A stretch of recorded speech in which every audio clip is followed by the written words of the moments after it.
over the next few videos, I'm going to walk you through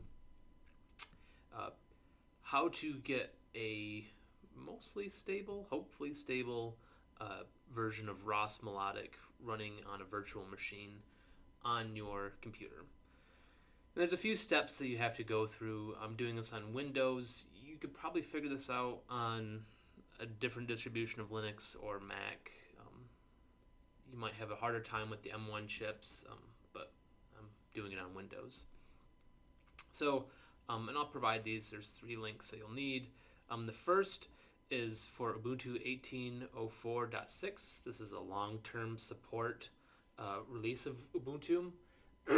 And this is what's required for ROS Melodic. That's what it needs to work on, is this specific version, because it is a long-term support. And so they made this version of ROS to work with something that they knew was going to be around for a while. So what you need to do is start by downloading the desktop image, because we are going to be showing simulations and things like that. And so we want that functionality to be able to actually visualize things. And so we need to get this desktop image. So we just download that. There's also some other options down here, but that's what we're getting. And it is a big file, so be mindful. And then next, we also need to download VirtualBox. So just clicking this link and getting it down. And let's go on to the next step here. So I've already actually got them downloaded here. So let's first start by installing VirtualBox. There's nothing really special that we have to do. I'm just keeping these guys with the default. Yes, yes, yes, yes, yes. And we're installing. So, yes, for those of you that don't know, VirtualBox, I'm just going to start it here.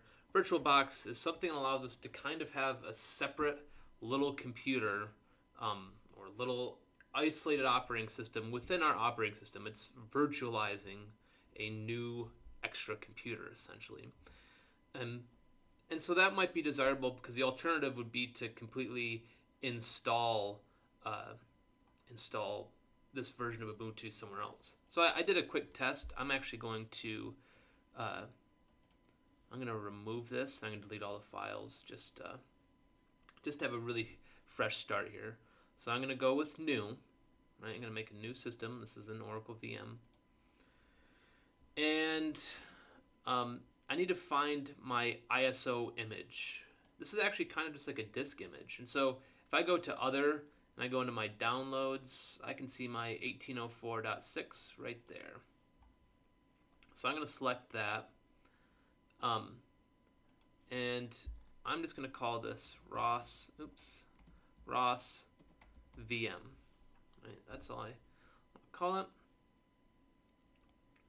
And I actually don't want to do the unattended installation. I'm kind of keep an eye on it. So I'm just going to click that. So I have selected to skip unattended guest OS stall. So it'll need to install manually, which is what I want to do.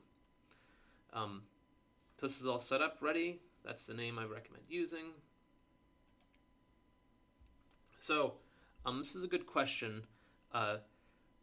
This is how much virtual memory, or how much memory we're allowing the system to have, and how many processors. So it might be a good idea to just, on my Windows PC, I'm going to go to Control-Shift-Escape and see what I actually have on my system. So I happen to have 6 cores, and so maybe I want to devote 4 of my cores to it. So let's do that. Let's 2, 3, 4 cores. And how much memory? I've got 15 gigs. And right now, kind of at the steady state, I'm using 6. So maybe I'll give it 6 gigs of RAM here. So, right, the units are megabytes, and so we need 6, and a gig is 1024 megabytes, so 6 times 24. Let's go with 5120.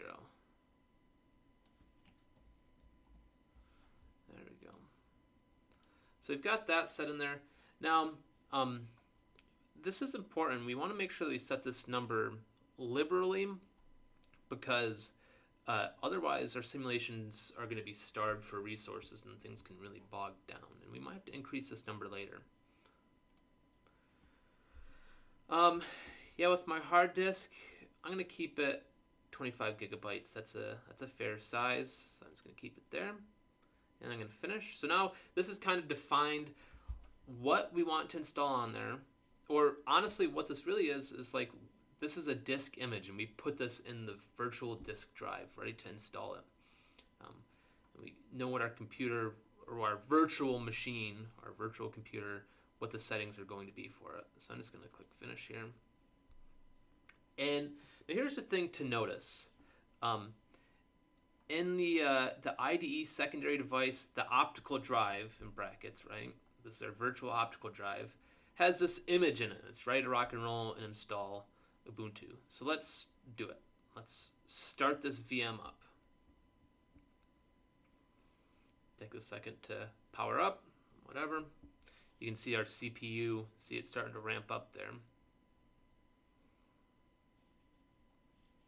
We've got a tiny little screen. We can address this later. So it's a very tiny screen, letting it set up. This is just kind of doing its initial thinking with the new disk it's gotten. So there we see our Ubuntu splash screen, doing some initial thinking. But yeah, no, I'm trying to fill my dead space here, but I don't know how much dead space we're gonna have. All right, so we hear our noise, and we're in. So we want to install Ubuntu. Select the language. We could try it, but that's not really recommended because your stuff is always going to be temporary. If you have some sort of special keyboard, you can select it.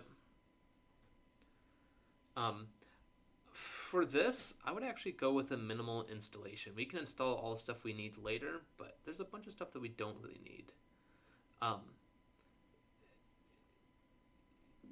Maybe, I'm not going to click that. We can get them later if we need them.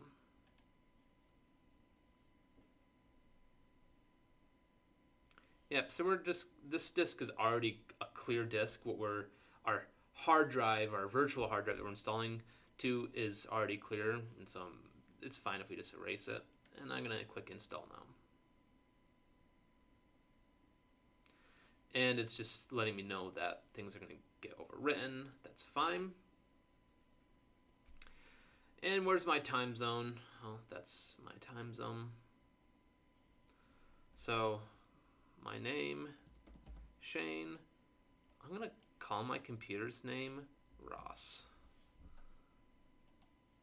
I'll put my full name in there, Shane Overlawyer. There we go. Password. For this class, I'm just going to choose EE3280.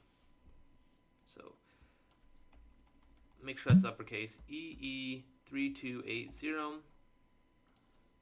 EE3280. I'm gonna have it log in automatically because I don't really care. Don't really have anything secret here.